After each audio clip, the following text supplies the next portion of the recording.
আসসালামু আলাইকুম। আশা করি সবাই ভালো আছেন। আমি আপনাদেরই সন্তান, এই এলাকারই সন্তান, আমি মাঝি পরিবারের সন্তান। আমার নাম হচ্ছে সম্রাট মাঝি। আমি শরীয়তপুর 2 আসন থেকে এই ট্রাকের প্রতীক নিয়ে নির্বাচন করতেছি। আপনারা সবাই তো বিপি নুরুল হক নূর ভাইকে চিনেন, যে বিপি নূর ভাইয়ের সাথে আমি রাজনীতি করতেছি দীর্ঘদিন ধরে।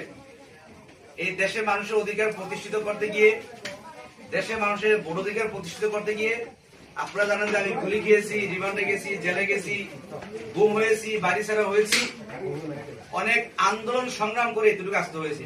তো যেহেতু আমি এই এলাকারই সন্তান, আপনাদের ঘরের সন্তান, আমাকে দল যেহেতু প্রার্থিতা ঘোষণা করেছে, মনোনীত করেছে বিপি নূর ভাই আপনাদের এলাকায় আসছিল, চেয়ারম্যান বাজার এসে গণসমাবেশের মাধ্যমে আমাদের প্রার্থিতা ঘোষণা করছিল।